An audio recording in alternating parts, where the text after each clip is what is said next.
According to John Solomon at The Hill, he says his sources are saying that Bruce Orr is the #1 witness when investigating the abuses of the FBI Russia investigation launched on Trump.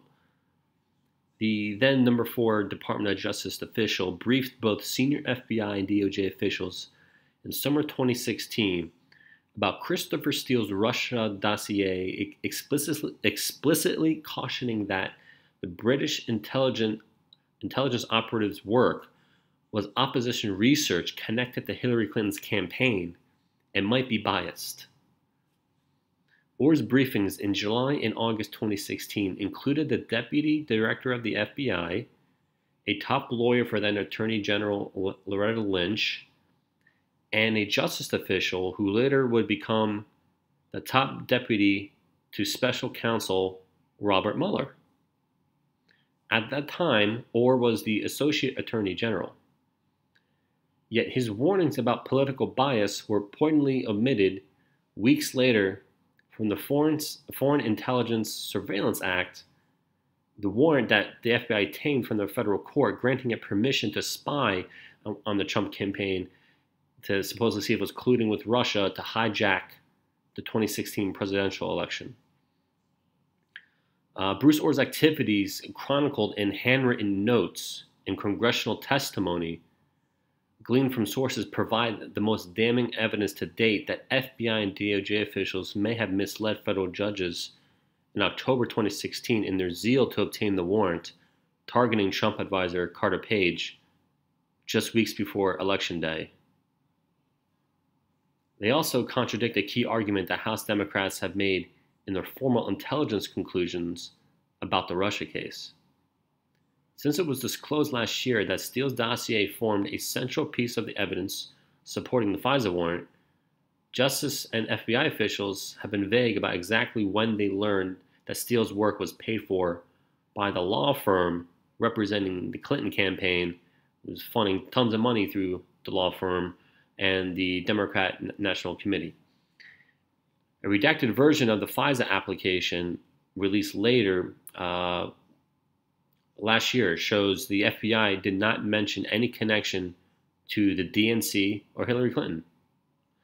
Rather, it referred to Steele as a reliable source who was actually later fired by the FBI for breaking the rules, speaking to the press. But they say it was a reliable in past criminal investigations who was hired by a person working for a U.S. law firm to conduct research on Trump and Russia, but just did not mention Hillary Clinton. The FBI claimed it was unaware of any derogatory information about Steele, that Steele was never advised as to the motivation behind the research, but that the FBI speculates that those who hired Steele were likely looking for information to discredit Trump's campaign. Yet in testimony last summer to congressional investigators, Bruce Orr revealed the FBI and justice lawyers had no need to speculate. He explicitly warned them in a series of contacts beginning July 31st, 2016, that Steele expressed bias against Trump and was working on a project connected to the Clinton campaign. Bruce Orr had firsthand knowledge about the motive and the client. He had just met with Christopher Steele on July 30th, one day before, and his wife, Bruce Orr's wife, Nellie, worked for Fusion GPS, the same company employing Christopher Steele. So it's a big, happy circle of life.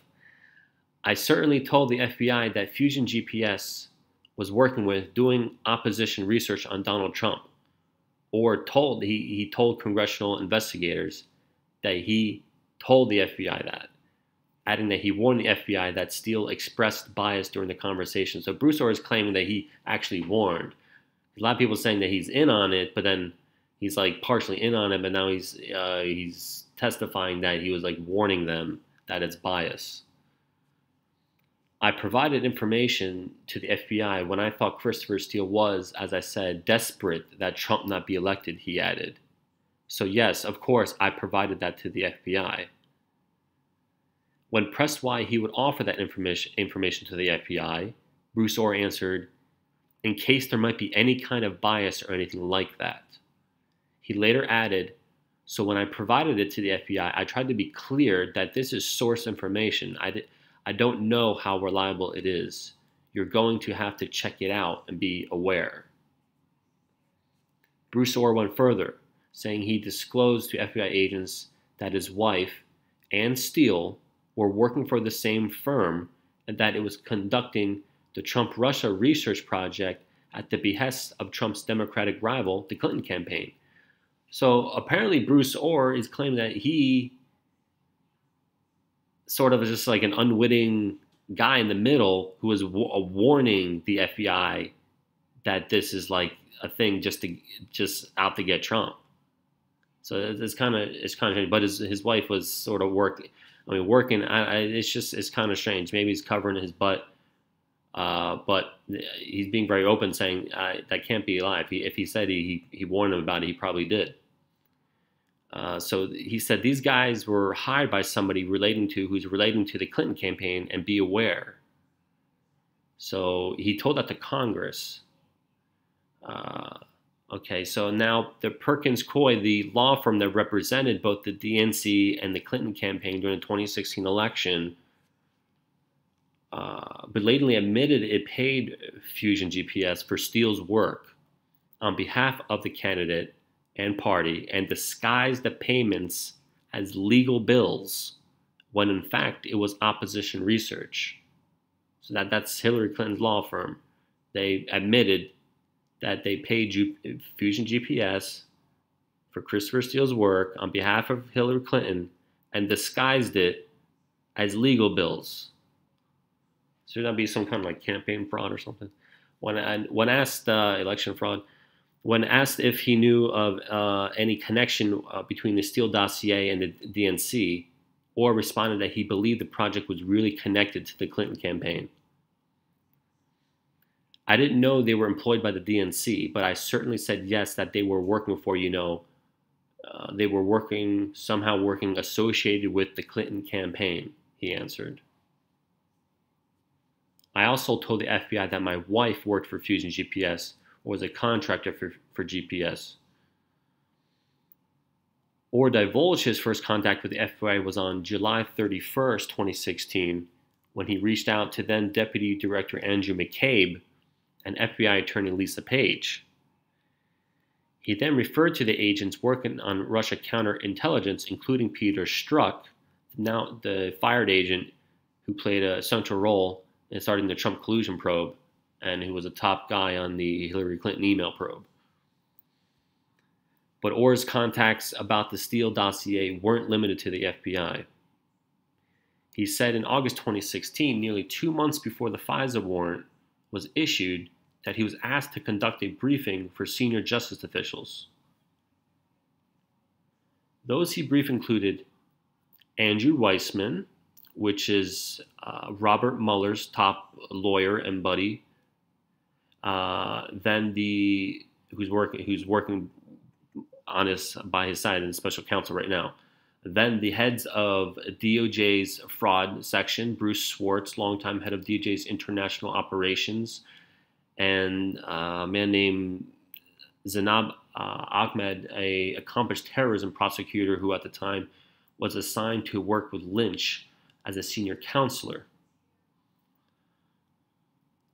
Ahmad and Weissmann would go on to work for Mueller, as I just said, the special prosecutor overseeing the Russia probe. So Orr's extensive testimony also undercuts one argument that the House Democrats sought to make last year. When Republicans in early 2018 first questioned Orr's connections to Steele, Democrats in the House Intelligence Committee sought to minimize the connection, insisting he only worked as an informer for the FBI after Steele was fired by the FBI in November of 2016. The memo from Representative Adam Schiff's team claimed that Bruce Orr's contacts with the FBI only began weeks after the election and more than a month after the court approved the initial FISA application. So it looks like Adam Schiff was kind of trying to cover up Bruce Orr's little connection there with warning the FBI. But Bruce Orr's testimony now, so Bruce Orr's testimony debunks that claim, making it clear he'd started talking to the FBI and DOJ officials well before the FISA warrant or election had occurred. And his detailed answer provided a damning rebuttal to the FBI's portrayal of the Steele material. In fact, the FBI did have derogatory information on Steele. And Bruce Orr explicitly told the FBI that Steele was desperate to defeat the man. He said he was desperate to defeat Trump, and his investigation had to be biased. And the FBI knew the motive of the client and did not have to speculate, or told agents the Democrat nominee's campaign was connected to the research designed to harm Trump's election chances. I remember later on, way down the road, once Trump was still elected and everything, James Comey has the nerve to take that dossier into Trump's office and say, I think you better take a look at this, and not tell him. It's almost like a little blackmail, like, look at this. And he doesn't tell him that this is from Hillary Clinton's, campaign investigations. Crap. So such omissions are by definition an abuse of the FISA system. I mean, John Solomon says, don't take his word for it. Fired FBI Director James Comey acknowledged it himself when he testified last month that the FISA court relies on an honor system in which the FBI is expected to divulge exculpatory evidence to judges.